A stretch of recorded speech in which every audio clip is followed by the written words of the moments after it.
魏无羡当先大喜，喜过之后，却又在喝过酒的嘴里尝到一股说不出的情绪。自己尚在，那就是尚未确定自己的领旅了。15岁就被安排得明明白白的魏无羡，活了2世，突然觉得有些意难平。过了一阵，蓝忘机还看着他，他便继续问：“那自己在何处啊？”蓝忘机无言，抬手摸背。他不常做这个动作，手一抬，袖子落下去，露出线条如雕的手臂，一直露到手肘之上，又露出大臂上一道绵延而下的界边痕迹。蓝家人都是神仙，自然不会在人前给自己抬手抓背。魏无羡看得又好笑又入迷，直到蓝忘机回身，在背心稍偏些的一个位置点了点，很认真也很确定地说：“这里。”魏无羡轻而无声地吸了一口气，果然就是他15岁在冷泉中看到的位置，往日蓦然重现眼前，连蓝忘机衣物间的檀香气息也重了几分。然后他脑筋又一转，心想：蓝湛何从如此确定？你背上那个不是？界边痕一词卡住了舌头，就像昔年他无数次想对蓝忘机托出的秘密。他脸皮再厚，说话再无遮拦，终究是说不出，道不透。这大概也是命数了。字迹虽毁，蓝忘机低声说着，还能辨得出。声音磁磁的，也带着一种让魏无羡觉得陌生的东西。眼前这人说起身上的字迹犹在，好像很难过，又很高兴，又很难过，一整个的百转千回。魏无羡张了嘴，半晌说不出话，只能呆呆地想：蓝湛这人真的很在意领旅的事，好在少时没有多嘴告诉他。然后喝醉了的蓝忘机积极投入了与魏无羡捉迷藏又挨舔的行动中去。等到蓝忘机第3次喝醉，不消魏无羡去问，他自己在浴桶前把衣服脱了，那一头长发又湿漉漉的贴了身体。魏无羡帮他擦背，用手去找那道上存着字迹的伤痕，却见他背上的界边痕迹都是同一般的破碎模样，没有字。魏无羡一边找一边把他的背脊无心搓得通红，可找来找去还是老样子，不是烛火太暗，也不是蒸汽迷了视线，是蓝忘机背后根本没有字。这下魏无羡觉得有点悚然，可能有2种，一种是蓝湛记错了，另一种是截至蓝湛上次查看，那道标记了领旅的字迹还在，哪一种可能性更大？不用魏无羡多想。蓝湛，魏无羡轻声开口，声音没来由的发颤起来。蓝忘机用一声喉音回他：你背后的字不见了。蓝忘机说：还是那一声喉音，尾音向下，没有疑问，没有顾忌，是确定的意思。蓝湛知道他的领旅印记不见了。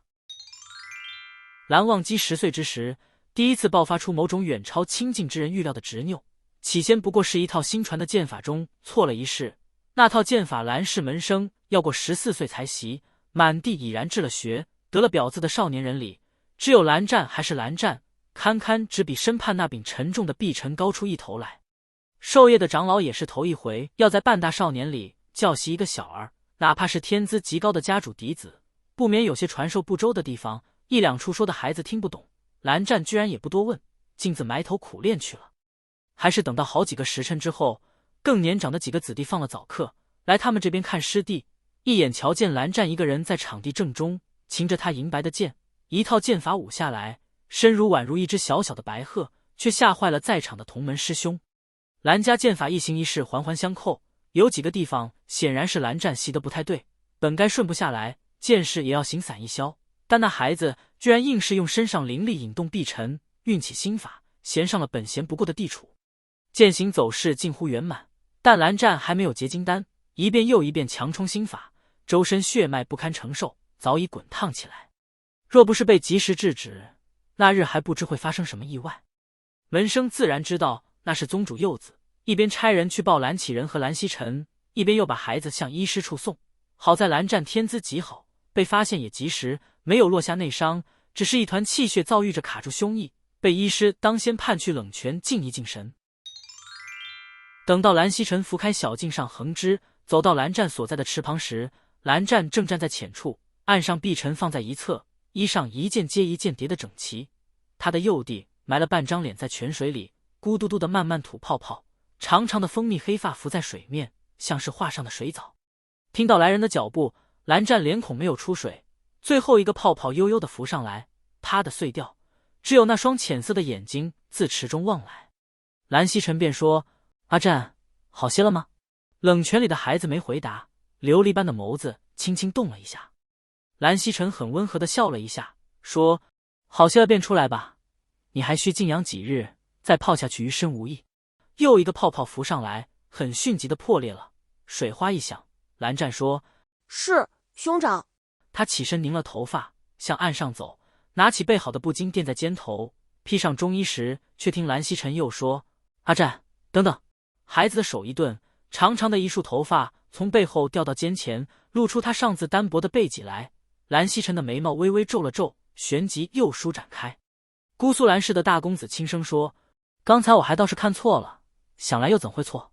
唇边的微笑也带上欣喜的味道。阿湛，你背后有字了。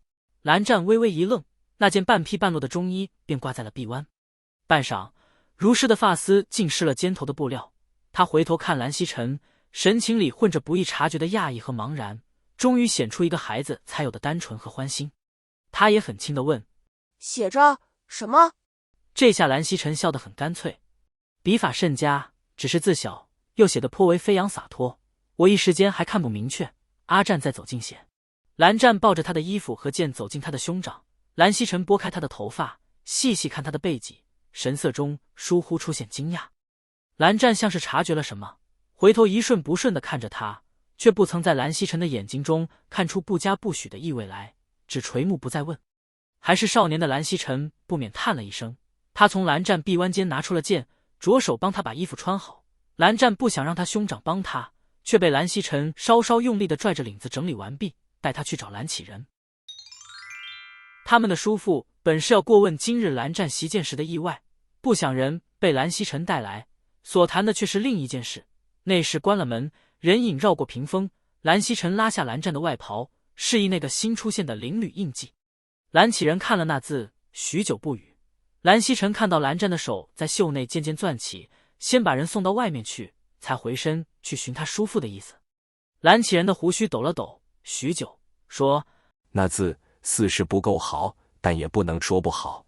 蓝曦臣很柔和地说：虽说内容跳脱了些，倒也不能说不好。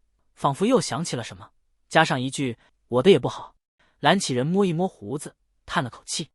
他的目光透过蓝曦臣的眼睛，看到了某种他自己才能看到的辽远东西。于是蓝曦臣转身告退，一推外间的门，却见蓝湛在坐具上的身形动了一下。他显然是匆忙之中跳上坐榻的，小孩子藏得不够好。蓝曦臣知他大概是偷偷趴在门上，听到了方才他们说的话，但不先开口，只等蓝湛来问。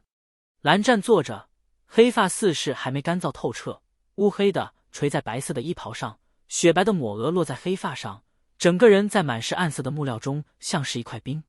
终于他问：兄长，我日后的道侣会像阿娘那样吗？这个问题太远太绕，饶是蓝曦臣都反应了一阵，坐在幼帝身旁，低头问他：今日是来说印记一事的，怎么说到道侣了？蓝湛的眼睛微微睁大了，嘴巴也微微张开，但他没有说话。蓝曦臣看着他，蓝湛那浅色眼睛微微眨了一下。做兄长的那个突然意识到，有些事蓝湛可能从来都没能明白。蓝曦臣慢而清晰地说：虽说阿爹阿娘互为命定之人，却并非只有灵侣可做道侣的。蓝湛的眼睛又睁大了，他像是惊诧，又有犹疑，嘴唇动了动。蓝曦臣看他，看到10岁的蓝湛在旧思与心之中挣扎来去。那孩子问：既已同道，何不入命？于是蓝曦臣开始说起一些故事。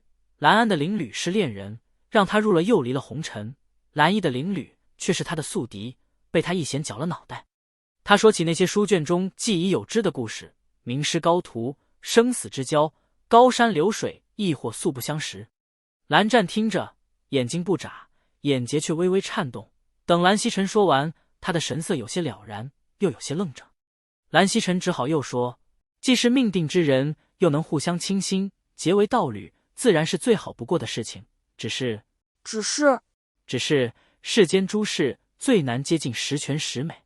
他说完，好像自觉对上是孩子的幼弟说的有些多了，沉默一阵，又对蓝湛笑了笑，温和地说：阿湛日后的道侣也好，灵侣也罢，境遇自不会与阿娘相同。蓝湛看看他，又看一眼内侍。蓝曦臣察觉他的意思，接着说：叔父虽然表面不说，心里却然是此意。你要信他。蓝湛不说话了。蓝曦臣揉了揉面前这孩子的头发。蓝湛听到他的兄长低声说：“我们何曾骗过你啊？”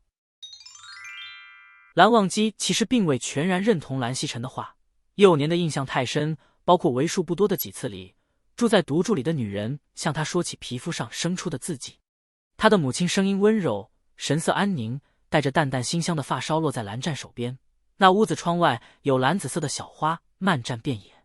在幼年蓝湛的心里，他的父亲与母亲便是世间一切道侣与邻侣的模样。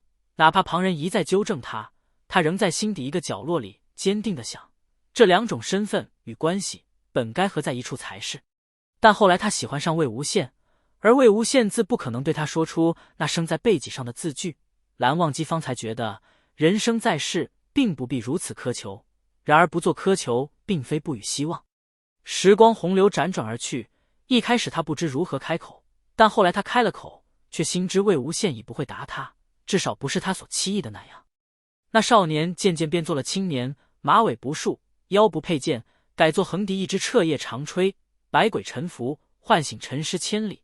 魏无羡的唇边还是有笑，眼角还有飞扬的神采，对上他的时候话不投机，一腔怒火挤到发了狠，同人之中便往往泛起戾气。后世总说他们听学之时结怨，射日之时见多举语，才成了后来广为人知的模样。但蓝忘机知道，他们那时没有真的打过，毕竟战时各家有各家的路线，两人离多见少，能说话的机会更少。欢迎升级成为世家公子，听完整版小说。